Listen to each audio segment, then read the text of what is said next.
Hello बच्चों, आज की इस वीडियो में देखेंगे 8 ग्रेड अभ्यास पुस्तिका की आपकी न्यू वर्कबुक का संपूर्ण हल आज की इस वीडियो में देखेंगे। तो प्यारे बच्चों देखिए, सबसे पहले आता है आपका अध्याय एक में आपका दिया है फसल उत्पादन एवं प्रबंध। तो चलिए क्वेश्चन की ओर चलते हैं। देखिए इस तरह से इसको आप अच्छे से पढ़ लीजिएगा और यहाँ पे देखिए आपको इस तरह से लिखना है, कृषि में उपयोग आने वाले उपकरणों को छाँट कर लिखिए। तो देखिए यहाँ पे उपकरणों के नाम दिए गए हैं। तो कृषि में कौन कौन से उपकरण आपके उपयोग आते हैं उनको छाँट के आपको लिखना है। जैसे हमने लिखा है यहाँ पे हल, ट्रैक्टर, कुदाली और सीड ड्रिल। तो आप इस तरह से लिखेंगे। इसके बाद देखिए यहाँ पे आपका दिया है, यदि कोई और उपकरण आपने देखे हैं तो यहाँ पर लिखें। देखिए आपने कौन कौन से उपकरण देखे हैं उनके आपको नाम लिखने हैं। जैसे हमने लिखा फावड़ा, खुरपी, गैंती। तो आप इस तरह से देख के कर लीजिएगा। इसके बाद देखिए नेक्स्ट यहाँ से आपका आता है, जो बॉक्स खाली है उनमें निम्नलिखित शब्दों से चयन कर लिखिए। तो देखिए जो बॉक्स खाली है आपको इस तरह से देख के आपको लिख लेना है। तो प्यारे बच्चों आप अच्छे से देख के कर लीजिएगा। इसके बाद देखिए यहाँ से आपके क्वेश्चन स्टार्ट होते हैं। सबसे पहला क्वेश्चन आता है आपका सही विकल्प वाले क्वेश्चन नंबर पहले में पूछा है, गेहूँ, चना तथा मटर की फसल उगाने की समय अवधि होती है। तो देखिए गेहूँ, चना और मटर की फसल उगाने की अवधि क्या होती है। तो आपका राइट आंसर हो जाएगा बी नंबर, अक्टूबर से मार्च तक। इसके बाद देखिए नेक्स्ट आता है आपका क्वेश्चन नंबर दूसरा में है, पहेली जल की कमी वाले क्षेत्र में रहती है, वह सिंचाई के लिए किस विधि का उपयोग की जल व्यर्थ ना होकर सीधे पौधे की जड़ों को मिले। तो देखिए तो दूसरे का जो है आपका राइट आंसर हो जाएगा सी नंबर। आप इस तरह से आंसर कर लीजिएगा। इसके बाद आपका नेक्स्ट क्वेश्चन आता है क्वेश्चन नंबर तीसरा में है, बूझों ने अपने खेत में लगातार उर्वरक का उपयोग किया, कुछ वर्षों पश्चात उसके खेत में फसल की पैदावार कम होने लगी। पहेली ने उसे अपने खेत में जैविक खाद का उपयोग करने की सलाह दी। जैविक खाद के बारे में सही कथन है। तो आपका उत्तर हो जाएगा कथन ए और बी दोनों सही है। इसके बाद नेक्स्ट क्वेश्चन आता है आपका चौथा में है, कृषि कार्य में किस यंत्र द्वारा बुआई करने से समय तथा श्रम की बचत होती है। आपका उत्तर हो जाएगा डी नंबर, सीड ड्रिल। तो आप इस तरह कर लीजिएगा। नेक्स्ट आता है आपका पाँचवा में देख लीजिए, इस तरह से चित्र बना है, मिट्टी प्लस गोबर की खाद। बी में बना है मिट्टी प्लस यूरिया और इसमें मिट्टी। तो लिखा है, उपरोक्त चित्र में गमले ए, बी तथा सी में चने के बीज को अंकुरित कर लगाया गया। बताइए कि गमले के पौधे का चना अधिक स्वास्थ्यवर्धक होगा। तो आपका उत्तर होगा ए नंबर, गमले ए में। तो आपका ये सही होगा। इसके बाद आते हैं आपके रिक्त स्थानों वाले प्रश्न। तो आपको पहले में भरना है छिड़काव तंत्र, दूसरे में भरना है आपको मछली और तीसरे में भरना है आपको ह्यूमस, चौथे में भरना है आपको खरपतवारनाशी और पाँचवें में भरना है नीम की सूखी पत्तियाँ। तो आपको इस तरह से खाली स्थान भरना है। इसके बाद आता है आपका अति लघुत्तरीय प्रश्न क्रमांक 3 में है, भारत देश में फसलों की कटाई के समय कुछ विशेष पर्व मनाए जाते हैं, कोई 2 पर्वों के नाम लिखिए। आपको उत्तर में करना है, फसलों की कटाई के समय कुछ विशेष पर्व मनाए जाते हैं जो निम्न है, पोंगल, बैसाखी, होली, दिवाली एवं बिहू आदि। इसके बाद चौथा में है, निम्नलिखित फसलों में से रबी तथा खरीफ की फसलों को छांटिए। तो आपको जो है इन फसलों को छांट कर आपको लिखना है। रबी की फसल में लिखना है चना, मटर। खरीफ की फसल में लिखना है धान, मक्का, सोयाबीन, मूंगफली। इसके बाद आता है आपका पाँचवा में है, बाजरे की फसल के लिए गर्म एवं आर्द्र मौसम की आवश्यकता होती है। यह किस प्रकार की फसल है, वह इसके उगाने के लिए उपयुक्त महीने कौन से हो सकते हैं। तो आपको उत्तर में करना है बाजरा खरीफ प्रकार की फसल है, वह इसकी उगाने के लिए उपयुक्त महीने मई जून हो सकते हैं। इसके बाद छठवें में बॉक्सों को सही क्रम में इस प्रकार लगाइए कि गेहूं की फसल उगाने का रेखा चित्र तैयार हो जाए। तो आपको यहाँ पे लिखना है, जैसे लिखा है मिट्टी तैयार करना, फिर दूसरा है बुआई, तीसरा है खाद एवं उर्वरक दोनों, चौथे में है सिंचाई, पाँचवें में है खरपतवार से सुरक्षा, छठवें में है कटाई और सातवें में है गेहूं का भंडारण। इसके बाद आता है आपका प्रश्न क्रमांक 7 में है, एक किसान अपनी भरपूर व अच्छी फसल काटने के बाद उसे भंडारण से पूर्व सुखाना भूल गया, उसे किन समस्याओं का सामना करना पड़ सकता है। आपको उत्तर में करना है किसान अच्छी फसल काटने के बाद उसे भंडारण से पूर्व सुखाना भूल गया तो उसे फसल को कीटकों एवं सूक्ष्म जीवों की समस्याओं का सामना करना पड़ सकता है। इसके बाद आता है आपका लघुत्तरीय प्रश्न। प्रश्न क्रमांक 8 में है, बूझू अपने खेत में बुआई के लिए पारंपरिक तरीके का प्रयोग करता है और पहेली अपने खेत में बुआई के लिए ट्रैक्टर द्वारा संचालित सीड ड्रिल उपयोग करती है। बताइए बुआई के लिए कौन सा तरीका उत्तम है और क्यों।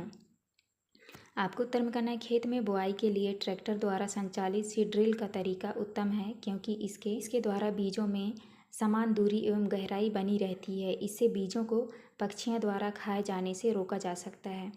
इसके बाद 9वां क्वेश्चन आता है आपका। प्रश्न क्रमांक 9 में है, चित्र को पहचानिए। ये चित्र सिंचाई की किस पद्धति से संबंधित है। चित्रों को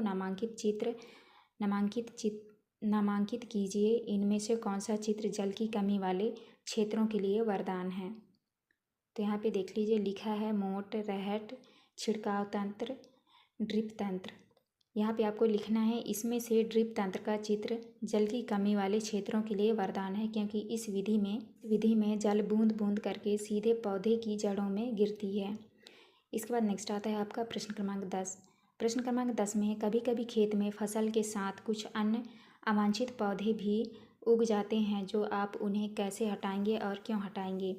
आपको उत्तर में करना है खेत में फसल के साथ कुछ अन्य अवांछित पौधे भी उग जाते हैं, उन्हें निराई करके हटाएंगे क्योंकि अवांछित पौधे जल, पोषक जगह और प्रकाशन से स्पर्धा कर फसल की वृद्धि पर प्रभाव डालते हैं। नेक्स्ट है आपका 11 में है, एक बर्तन में स्वस्थ और कमज़ोर बीज रखें। हम इसमें से स्वस्थ और कम बीजों को कैसे पृथक करेंगे। आपको करना है एक बर्तन में स्वस्थ और कमज़ोर बीज रखे हैं। हम इनमें से स्वस्थ और कमज़ोर बीजों को पृथक करने के लिए एक बर्तन में पानी लेंगे, उसके बाद उसमें बीज डालेंगे। स्वस्थ बीज नीचे जाएगा एवं कमज़ोर बीज ऊपर तैरने लगेगा। नेक्स्ट आता है आपका 12 में है, आपको खेती के लिए एक सूखा भूखंड दिया गया है। बीजों को बोने से पूर्व आप क्या क्या तैयारी करेंगे और क्यों। तो आपको करना है बीजों को बोने से पूर्व हम सबसे पहले मिट्टी को पलटना तथा इसे उसे पोला करेंगे क्योंकि उलटने पलटने और पोल करने से पोषक पदार्थ ऊपर आ जाते हैं और पौधे इन पोषक पदार्थों का उपयोग कर सकते हैं। अतः मिट्टी को उलटना पलटना एवं पोला करना फसल उगाने के लिए अत्यंत महत्वपूर्ण है। नेक्स्ट है आपका दीर्घ उत्तरीय प्रश्न। प्रश्न क्रमांक 13 में है, बूझो तथा पहेली अपने खेत में खड़ी फसलों को देखकर बातचीत कर रहे हैं। तो आप जो है इसको पढ़ लीजिएगा। क्वेश्चन आता है, उपरोक्त बातचीत के आधार पर प्रश्नों के उत्तर दें। पहला प्रश्न है, उर्वरक में कौन से पादप पोषक तत्व प्रचुरता में पाए जाते हैं। आपको उत्तर में करना है उर्वरक में नाइट्रोजन, फास्फोरस तथा पोटेशियम तत्व प्रचुरता में पाए जाते हैं। नेक्स्ट क्वेश्चन है, मिट्टी को ह्यूमस कौन प्रदान करता है। तो उत्तर में करना है मिट्टी को ह्यूमस सूक्ष्मजीव प्रदान करते हैं। तीसरे में जैविक खाद से क्या लाभ है। उत्तर में करना है जैविक खाद से मिट्टी को ह्यूमस अधिक प्राप्त होते हैं एवं फसल में अधिक गुणवत्ता होती है, यह जो स्वास्थ्य के लिए लाभदायक है। चौथा क्वेश्चन है, उर्वरक तथा खाद में से फसलों तथा मिट्टी के लिए क्या अच्छा है और क्यों। आपको उत्तर में करना है उर्वरक तथा खाद में से फसलों तथा मिट्टी के लिए खाद अच्छा है क्योंकि इसमें फसल अधिक गुणवत्ता वाली प्राप्त होती है। पाँचवें में है, उर्वरकों की कोई 2 उदाहरण दीजिए। आपको करना है उर्वरकों के 2 उदाहरण। पहला है यूरिया, दूसरा है पोटास। इसके बाद नेक्स्ट क्वेश्चन आता है आपका 14 में है, तो आपको 14 का आंसर करना है संभावित कारण। पहला है, किसान द्वारा अच्छी गुणवत्ता वाले बीज नहीं बोए गए।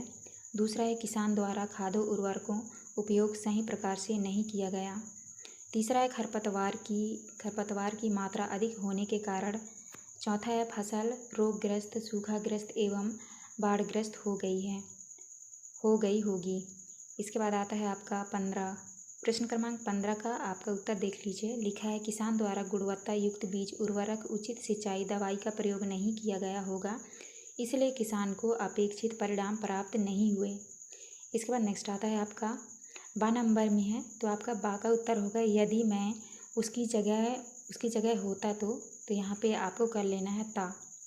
होता तो गुणवत्ता युक्त बीज का उपयोग करता एवं आवश्यकता अनुसार खाद एवं उर्वरक का प्रयोग करता, समय समय पर दवाई, सिंचाई, निराई एवं कटाई का कार्य पूर्ण करता। इसके बाद आता है आपका प्रोजेक्ट 1 में है, तो आपका प्रोजेक्ट 1 का क्वेश्चन है, आप पढ़ लीजिएगा। यहाँ पे आपको लिखना है समय और होने वाले परिवर्तन। तो आपको लिखना है 24 घंटे में होने वाले परिवर्तन। अंकुरित होती है 2 दिन में, अंकुरण का बढ़ना 5 दिन में, मूंग का छोटा पौधा बनना और 10 दिन में मूंग के पौधे का बड़ा होना। इसके बाद 12 नंबर में है, तो आपको बा का उत्तर इस तरह से करना है। आपको इस तरह से चित्र बनाना है, सेम अंकुरण पौधा और सेम का पौधा। तो देख लीजिए यहाँ पे कैसे अंकुरण होता है, आपको इस तरह से चित्र बना लेना है।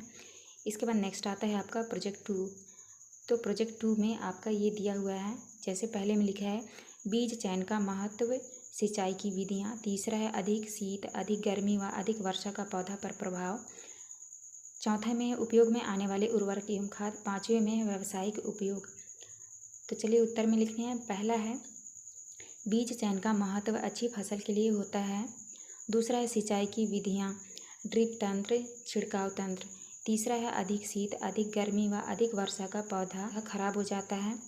और चौथे में यूरिया, यहाँ पे आपका हो जाएगा पोटास। यहाँ पे आपको कर लेना है पोटास, NPK उर्वरक एवं गोबर खाद का प्रयोग। 5वें में है व्यावसायिक उपयोग, आय के प्रमुख स्रोत हैं। तो आपको इस तरह करना है। इसके बाद आता है आपका 12 नंबर में पहला क्वेश्चन है, तो बा का पहला क्वेश्चन का आपका आंसर होगा कल्टीवेटर, सीड ड्रिल। इसके बाद नेक्स्ट क्वेश्चन आता है, लिखना है आपको पौधों के खरपतवार से बचाने के लिए पौधशाला में उगाया जाता है। चौथा का उत्तर होगा खरपतवार जल व पोषक एवं फल की वृद्धि पर प्रभाव डालते हैं। 5वें का आंसर करना है आपको सुखाना, छानना। तो आपको इस तरह करना है। ये था आपका लास्ट क्वेश्चन। यहाँ पे हमारी वीडियो कंप्लीट होती है। वीडियो अच्छी लगी तो प्लीज़ हमारे चैनल को लाइक एंड सब्सक्राइब करिएगा। मिलते हैं अब नेक्स्ट वीडियो में।